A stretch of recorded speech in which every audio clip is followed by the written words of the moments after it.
This is the Book Deal Podcast, where you will discover the inspiring stories behind your favourite books. We interview seasoned and debut authors, as well as publishing industry professionals, to bring you the best tips and advice on how to get that elusive book deal. So no matter what stage of writing you're at, we've got you covered.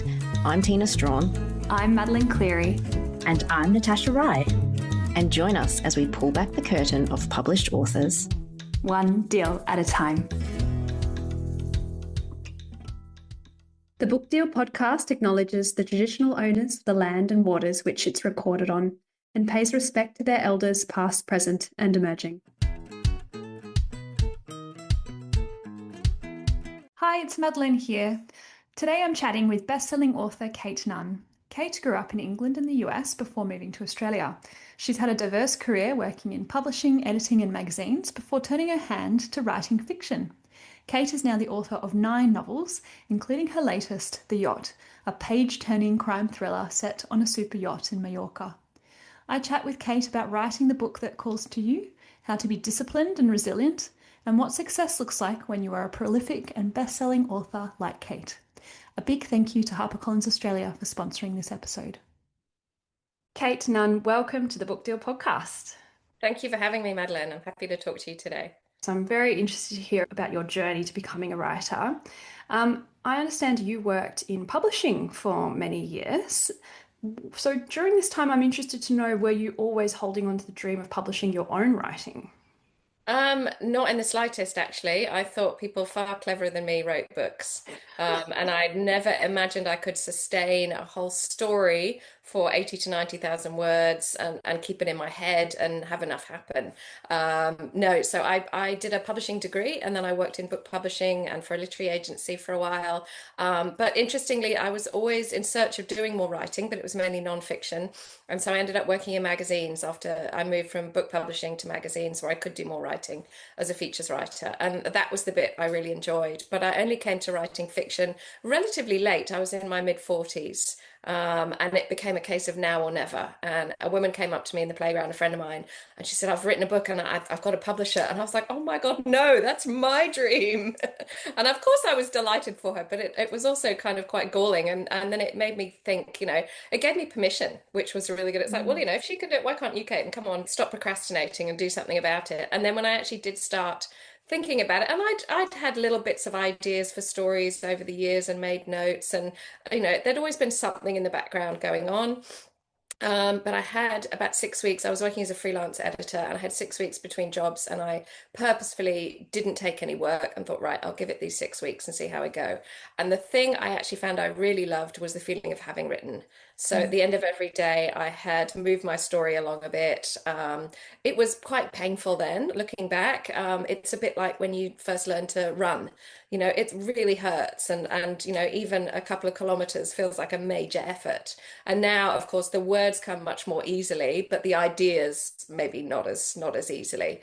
The ideas have always, that's always the most challenging part for me is really? fashioning that story. That's interesting. Why do you think that? Just because I think readers are becoming increasingly sophisticated and demanding more and more from books. And they really want great characterization. They want to be convinced, particularly now that I'm writing kind of closed circle murder mysteries. They want to not be able to guess who did it, but in the same time, they don't want to feel cheated by you can't pull a fast one at the last minute. So I think coming up with that kind of structural idea is the challenge. And I kind of always make things harder for myself, I think. I always want to write a better book. Well, I think we all do, don't we? No, that's really, really interesting. So, I mean, how did you go though from, questioning yourself at the start, going, how can I keep 80 to 90,000 words in a cohesive novel, and not sure how I can do that, to actually sitting down at the desk every day writing? I think I was just telling myself a story, and I could kind of picture it like a movie in my head, and it was just writing to see what happened. And after the first 6 weeks, I didn't have a lot of words, but I kept going with it. I kept returning to it. I would, carve out time. I had two young daughters at the time, so on the weekends, my husband would take them maybe to the movies, and I'd go to the library next door and spend a couple of hours writing. I'd go to bed at night, and because I couldn't work really early in the morning, I'd go to bed at night and promise myself I'd just do 500 words before I fall asleep. So it's just kind of inching the story along until I had a really rough draft. But at the time, I didn't know what I didn't know. I really knew very little about how to tell a story. And I learned kind of on the job and with good advice from people. And I did some creative writing workshops, just day workshops and things like that taught me more. And I began to read craft books. And so slowly, I kind of built up the knowledge of how to write. And so was the draft you were working on, was that your debut novel? Is that It Rose's was. Vintage? Yeah. Yes, it was. And when I'd finished, and it was still in a very raw state, not that I knew that. And I sent it out to various agents, and the woman who became my agent rang me, and we had about a 45-minute conversation. She told me everything that I needed to change about the manuscript, and But then she how said, wonderful that she Yes. called you. Oh, I That's know. awesome. Yeah. She was really good. I really, really am so grateful for that input. And so then she said, well, you don't seem fazed by that, so do that and come back to me and then we'll see how we go. And I did and made all the changes. And I've worked as a professional writer for a long time. So that whole idea of 10,000 hours of practice comes in. I think I could string a sentence together. I knew I wasn't precious about my work. I knew that you had to go back and back again. And so I did all that, and then she sent it on submission, sort of bit by bit. And it probably took nearly a year before it was published. So, I mean, a lot of people say they never, they have bottom drawer novels. I Mm. don't have that, but it wasn't, an immediate path to publication by any means. Mm. And I did the only thing I could do in that sense, and I started writing another novel. And I think I just like the process. And at the end of the day, if you don't enjoy the process, and it can be hard sometimes, there's really not a lot of point in sticking with it because it's really tough. Mm, mm. So how many years did it take then from the moment when you heard from your friend when she got a book deal to actually having Rose's Vintage published? Probably about 2 or 3 years. Wow, Yeah, that's which pretty seems quick. like That's a pretty long time. cake. I know it seemed like a long time at the time, but in the overall scheme of things, that's not too bad. Yes, Yeah, yeah, that's and amazing. it's an absolute marathon. And interestingly enough, I was training for a marathon at the time I was writing, and it was just like I didn't look too far ahead. You just do what you've got to do that day. You do what you've got to do on the training program. You go, right, yes, I've got to write 1,000 words today. I'm getting this done. And you try not to think too far into the future because otherwise it seems insurmountable. I think there's some really good points there. And I think like giving yourself that time to be able to sit down and do it as well, carving that out of your day when you're busy, you've got day jobs, you've got family, but you have to, giving yourself Yeah, and really validating yourself that saying, yes, I can do this, particularly when yeah. you are an emerging writer and you don't have a book deal. No, and part of me was like, are you just wasting your time, Kate? Are you spending all these hours on something that is going to go nowhere? But that didn't seem to matter too much. I think I'm quite grateful that social media wasn't such a big thing then, so I wasn't as Mm. distracted as I might have been. Mm. Um, but also, I kind of thought of it like having a secret lover. You could just kind of creep away and just spend some time with your imaginary friends and have this whole other world going on in your head that it Mm. was quite nice to spend time with. Mm. So then, so you published your two they were the contemporary romance Yeah, novels, and then you released your four historical fiction. yeah, And some of them are the dual timeline as well, so you've got yeah. multi timelines. So what inspired that shift? And did you change publisher at the time as well? I did, yes. Mm. My first publisher of those two books had started a contemporary fiction list, but then decided not to go forward with it. So it became a good opportunity to look for a different publisher for what became The Botanist Daughter. Yes. And I didn't consciously decide to change genres. It was more that was where my area of interest was. Those were the kind of books I was reading. And then I happened to be in the Botanic Gardens in Sydney one day, and the first inkling of the story came to me, and I just knew that I had to sit down and try and write it. Mhm. Um, yeah, and I was really lucky that did extremely well for me, Yes. It became surprisingly. it became best-selling, and then you Yeah, published your next few lots of books. lots of translation rights sold. Yeah. Yeah, it was quite a surprise. I mean, I knew I'd put a lot of work into it, and I did an awful lot of research for it. But you never know how a book's going to go. You really don't. Of course, of course. So then so you're on this track of being this historical fiction best-selling author, and then you pivot to a crime, to the Palazzo, which came out. Was it last year? Last year, Yes. yes. And with HarperCollins. So you've Yeah, moved from Hachette to HarperCollins. Can you yeah. talk about the pivot, the change? Gosh, it was quite tricky actually because I wrote another manuscript in between that called Silver Lake. And as part of that, I did a course with Curtis Brown in London because it was crime and I hadn't really written crime before. And I thought maybe I need to try and figure out, I need some tips. I need to know what I'm doing. So I did that course. And as a part of that, your work gets submitted to all the agents in the agency and they have a look at it. Very early work, just for something you've been working on during the course. And it happened to be this partial of this manuscript, Silver Lake. And my now agent saw it. She's an agent at Curtis Brown in London and absolutely loved it. And Mm. I hadn't been thinking of changing agents, particularly at the time, but it just seemed to make so much more sense. They were a much bigger agency. They have offices around the world. They have a film agency in Los Angeles, so it just made a lot more sense. But that manuscript, we couldn't get quite the right deal for it. We had some offers, but they wanted, my next three books and my firstborn and all the world rights for, Oh, really not very much money. So it just wasn't worth it. So we parked it and I began to write the Palazzo. And interestingly enough, Silver Lake will come out. I think hopefully later this year. I can't say too much about it, mhm. but it's nice to know that nothing's ever lost, and no writing is ever a waste of time. I don't think, even Mm. if it never sees the light of day. And then I wrote the Palazzo, and my current publisher here really liked it, but the sales director wasn't so keen, and that's when I moved publishers. Gosh, that Um, must have been really hard though, Kate, having yeah, published it's a for. roller coaster. It is tough. You just have to learn not to take it personally. It's a business.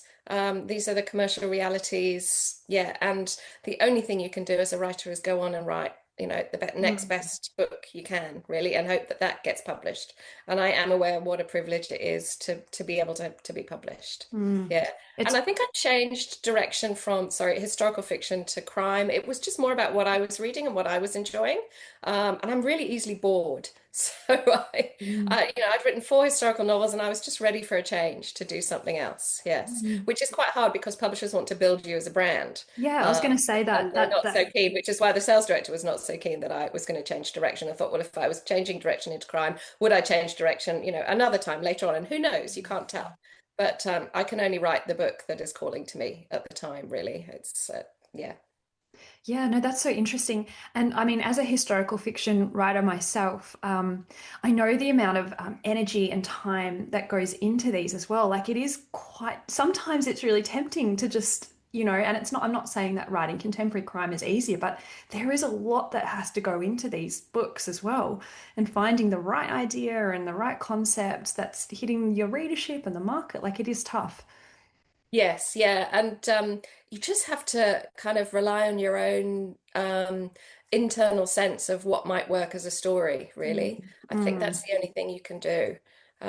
Yes, there are vagaries of publishing in terms of, sometimes certain time periods can be really popular. For a while, Second World War fiction was huge. It's not so much anymore, and it can help if you just catch the wave at the right time. If you're first or second on that wave, you can do really well. But you just really, at the end of the day, have to write the book that's calling to you. I think yes, it's yes. hard to pick it otherwise. Hello, it's A.T. Pruitt here, author of the Picasso Ransom, set in Melbourne 1986 and based on a real crime that went unsolved. The theft of the Weeping Woman, the Picasso painting that was taken from the National Gallery on the 2nd of August 1986. Now, nobody knows who did it, so I wrote the book as though I knew. 3 senior citizens, Phoebe, Eva, and Dave, they take the law into their own hands and they sneak out into the night to remove this Picasso from the wall of the gallery in protest against art funding.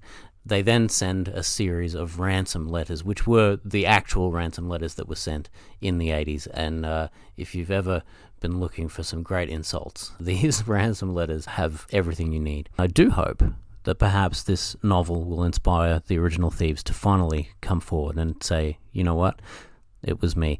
But in the meantime, we at least have this book. It's called The Picasso Ransom, and it is out now.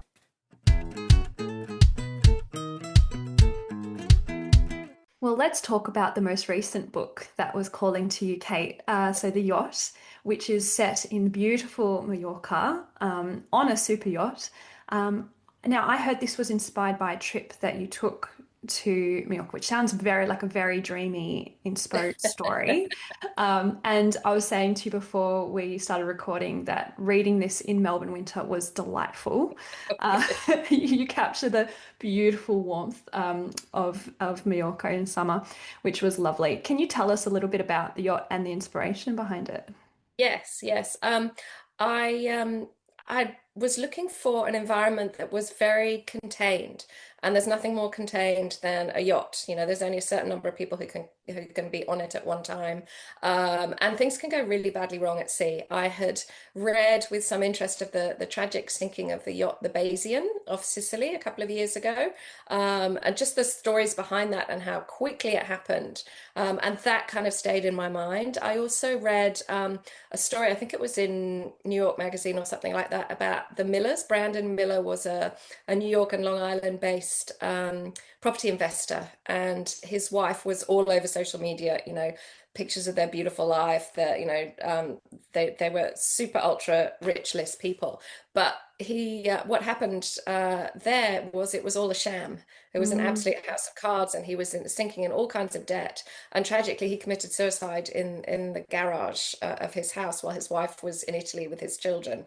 And it just struck me as just ineffably sad, and that people feel like they have to keep up with the Joneses in such an incredible way.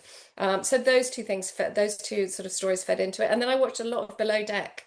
I have a huge appetite for trash TV, and I watched a lot of that. And I was like, yeah, this whole kind of upstairs, downstairs, the them and us, the increasing gap between rich and poor, all those kind of things really quite fascinate me. So that seemed to be like the perfect combination of ideas. And then I had been on holiday in Mallorca quite a long time ago, but just fell in love with the island. And I had an idea that the yacht could kind of almost circumnavigate the island while the story was unfolding. So it's that sort of happens in a way, yes. And it also happens to be a really big sailing hub. Palma itself has a massive marina, and so that it just felt like the ideal place to set it. I do like to try and set things in places where I have spent some time.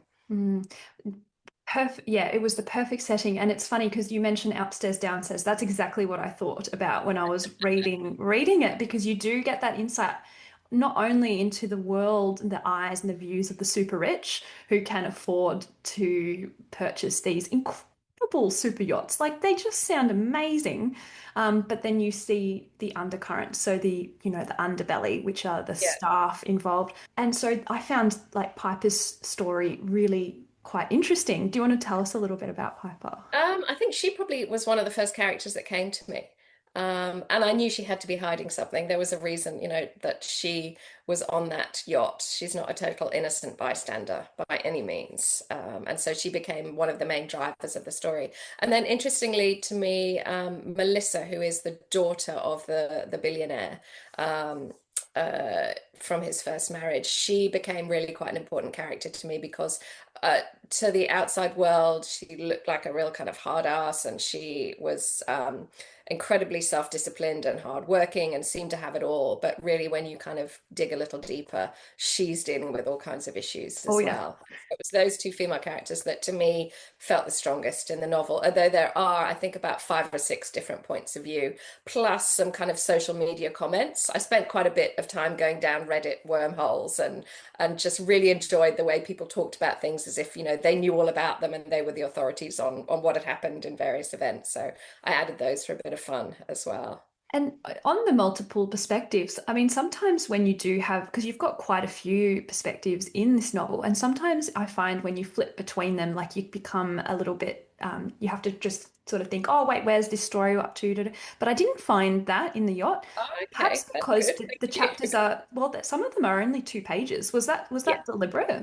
Yes, it was, just to keep the story going, to maintain a sense of momentum and to maintain a sense of all these different things going on board, on one kind of fairly contained space. Yes. And perhaps it is because it is so contained. And I was really interested. That was actually when you mentioned finding somewhere where it was confined. I was really curious to know, as a writer, was that easier to have all your characters, like a big cast of characters together in that space, or were there more challenges? I had to draw myself a map of where, and I looked at yacht plans and thought, right, I'll try, and so I could work out where the cabins were and what was on each deck. I looked at lots of yacht plans and worked out, how much it might have cost, what would have been included on a yacht, all that kind of stuff. So that sort of research was a lot of fun. And no, I didn't find it too tricky because it's relatively big given the number of people on board still. So there were, and I think there are places on board a yacht where you can really be quite private and get away. Did you get invited onto one?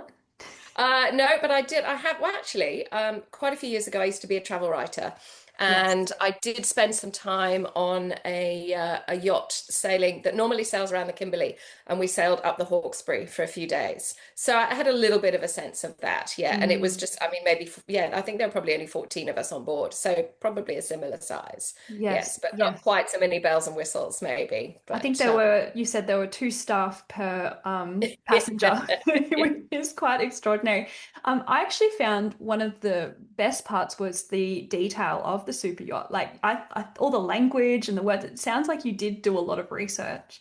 I did. That was fun. Yes, yeah, quite a bit of reading. Yeah, yeah. Yeah. Well, hopefully, someone will read this and they have a super yacht and they'll say, Kate, come on. I didn't quite get that. Oh no, oh maybe. I'm not holding my breath. No. It always sounds quite glamorous working on a super yacht, but I don't think I would ever want to after reading your book. Oh, look, I think it's really hard work, and you're dealing with people who aren't used to hearing the word no. I think that would be the biggest challenge. And then I think I touched on it briefly. There are all kinds of issues of people behaving inappropriately with young women, particularly working on yachts, because they're not used to hearing the word no, and they just, they think they own everything. And I think that's the kind of part of the seamy underside of what can go on. Yes, and I guess it was quite the interesting part too, because while this is a thriller, it's a fast-paced page turner. You also offer this sort of subtle critique of wealth and power and class, and exploitation as well. Like there's a lot of that. Was that something you always wanted to include? Absolutely, but without being kind of prescriptive about it.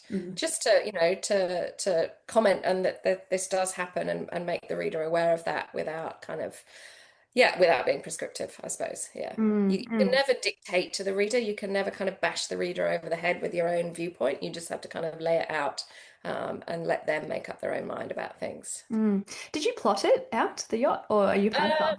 I wish I could be a plotter. I'm absolutely 100% a pantser. I really try. And I've tried all different sorts of methods over the years with whiteboards, with big sheets of paper. Occasionally I'll do a bit of brainstorming and I'll go to a cafe just with a notebook and have some thoughts. And that's about as far as I get in terms of planning. If I planned the whole story out, I'd be bored before I started because I would know what happens. I'm writing to find out what happens as much as the reader is reading to find out what happens. And often it surprises me too. I'm glad that you say that because I write historical mysteries and a lot of other crime writers tell me that they are plotters because it helps with all the hooks and the twists and the turns and everything. So it makes me feel much better.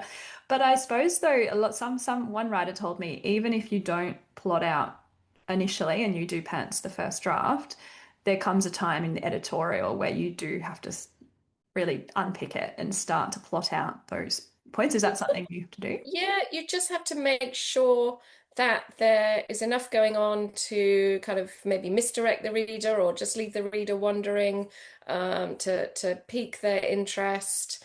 And then usually I have a few ideas of kind of tentpole things that might happen along the way, and where it might end up, although it doesn't it doesn't always end up quite where I think it is. And actually, interestingly, both the Palazzo and the Yacht, my editors have pushed me that bit harder and gone, we just need another twist. We need another twist. And so that last final twist has actually come in the editing process. So yeah, it's not something I can do all at once. I have to come back and take small bites at it and then think about it again and do a lot of walking before I can come up with like, oh yes, actually this could happen and that will make it brilliant. And Yes, it's a slow process. Mm. I wanted to ask you about your relationship with your publisher and editor, actually, because obviously you've published 9 books now, very experienced author. What does the editorial process look like these days? And you're publishing a book a year as well, which is a lot of, full pressure to deliver and Yeah. write.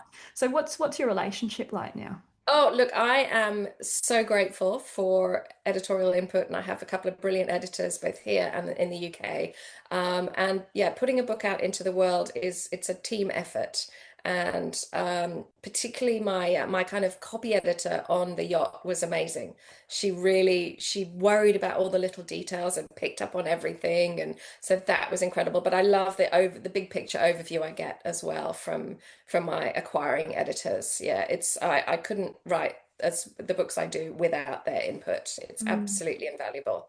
Yeah, So and do I'm you grateful for it every single time. So when you come up with new ideas for future books, do you pitch to them first and then sort of discuss the idea and then go write it, or are you Um, submitting no, something straight? usually I pitch it to my literary agent and we discuss Mhm. it. And we're Mhm. in the process of discussing what I'm going to be writing next just at this moment. And that's quite interesting. It's helping me just focus my mind. And my literary agent has quite a good commercial sense as well. But generally, I tend to, particularly if it's a new contract, I'll write the book before it then gets submitted to a publisher. And then I might have a pitch for a second book. And so they might offer me a 2 book deal. And that's what happened with the Palazzo and the Yacht. That's Yeah. great. And are you writing more crime, Kate? Yes. That's what your Yes. plan is, yeah? But you Yeah. can't tell us anything about it. Oh, not really. No, I just worry that sometimes if you talk about something too much, it loses that spark, and you have to kind of keep it close for a while so that the flame Of doesn't go course. out. No, I So, and understand. honestly, because I'm a pantser, I don't know where it's going half the time. No, I completely understand that. So, how does the process look like when you are publishing a book a year? And this year it sounds like you might have 2 books out in a year. Because Yes. Well, obviously it doesn't take just one year to write a uh, book, does it? I had a gap of a couple of years because this other book didn't get published.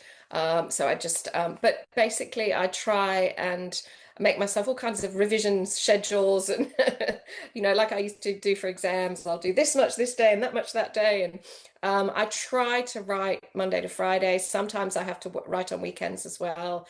Even if I used to do this ridiculous thing called the hour of power on the weekends, like I'm just going away to the bedroom for an hour and leaving my family behind, and usually, an hour would go by and I'd still be writing and they would have forgotten that I disappeared. So I have to trick myself into writing sometimes. But often in the course of a year, it might mean that I am editing one book, I'm promoting another, and I'm writing the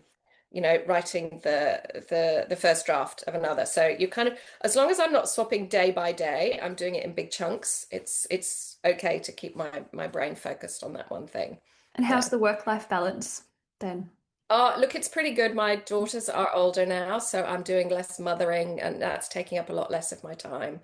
So, yeah, no, I'm really fortunate to be able to have plenty of time, almost too much time. Sometimes if your time is limited, you just have to sit down and get it done. And I remember that feeling that pressure always, like I just want to go away and write. I just want to write this.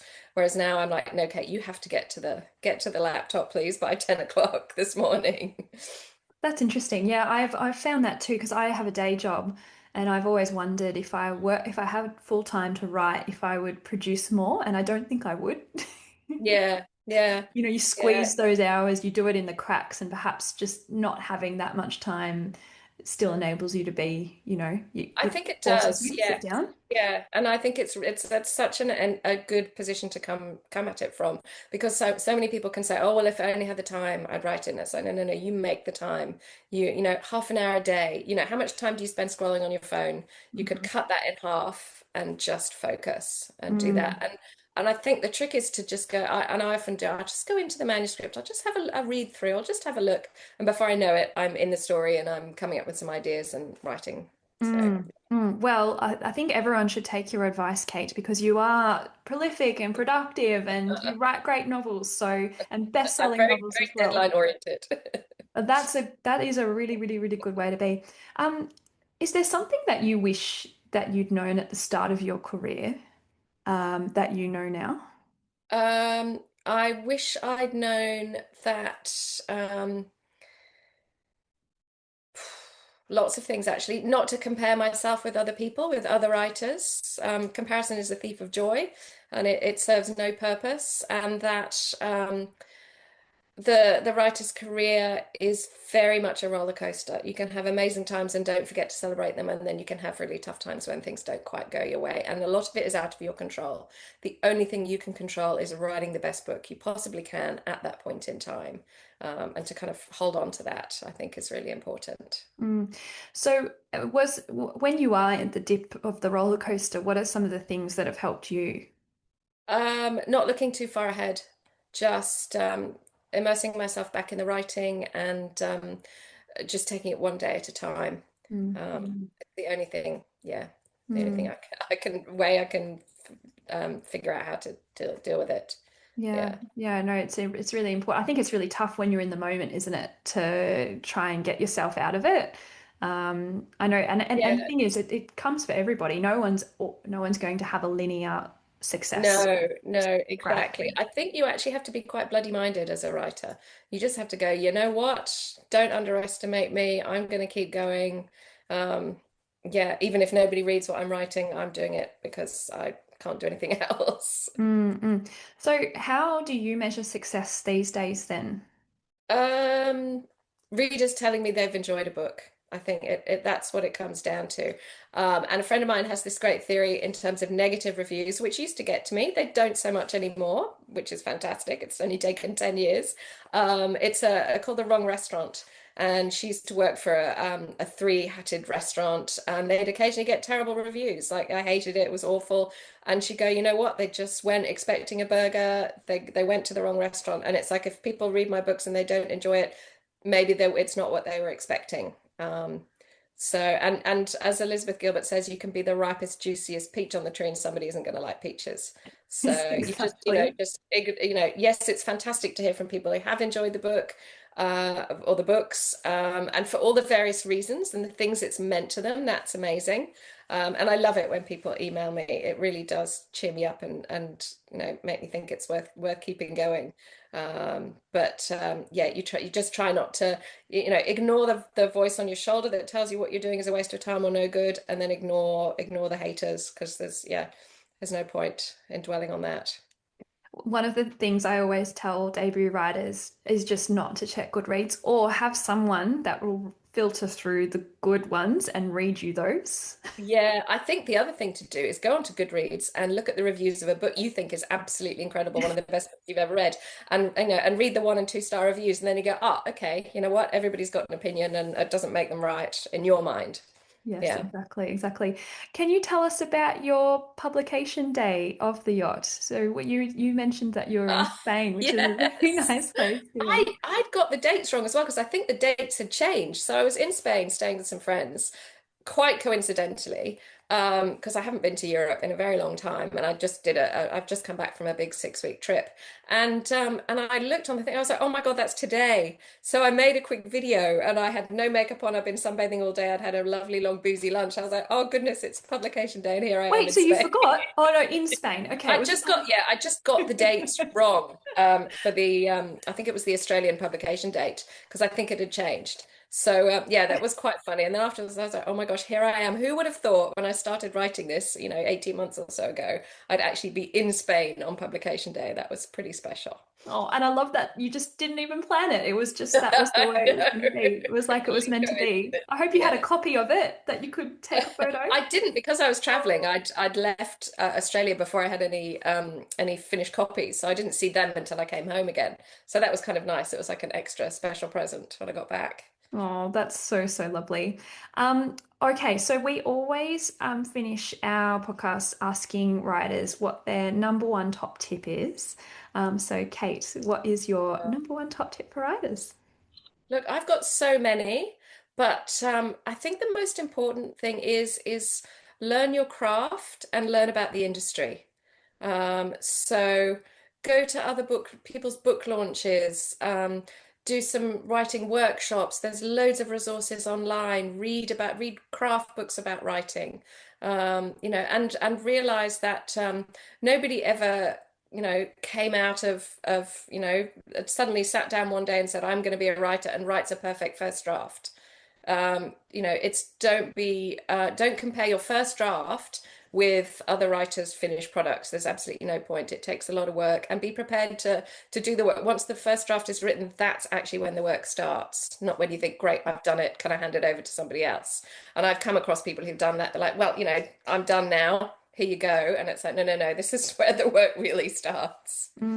How do you think that writers can go about and find that community? Because a lot of writers don't have a writing community, especially when you're starting out. What would you recommend? Yes, and I think also if you live regionally, it can be quite difficult because a lot of stuff seems to happen in the capital cities. But there'll be a bookshop near you. There'll be a library that has events. I mean, I live quite remotely, and our library has some incredible events with writers. Try and go along to those. Even connect with writers on social media. If you liked one of their books, send them a message, that kind of thing. There's a lot you can do, and then there's a huge amount of resources online that are free, even if you don't have the funds to do workshops. There's a huge amount of resources online. Your local library probably has some craft books that you can order or reserve as well. Do you have any that are your favorite? Because you mentioned that they were helpful at the start. I do. There is a book by Donald Mast called The Emotional Craft of Fiction. And I've read that 2 or 3 times now and always go back to it. And it's very helpful. Okay, Yeah. I will pop that into the show notes. That's a really, really important one. Kate, thank you so much for joining us. You've given us so many great tips. And if you want to escape from Australia's winter, buy a copy of The Yacht in bookshops now. Thank you so much, Kate, for coming on. Thanks, Madeleine. Thanks for chatting to me. Thank you for listening to another episode of the Book Deal podcast. If you are enjoying the pod, we'd really appreciate you following or sharing the show in your podcast directory, checking us out on Instagram and Facebook, or supporting us through our Patreon community at patreon.com/the Book Deal podcast.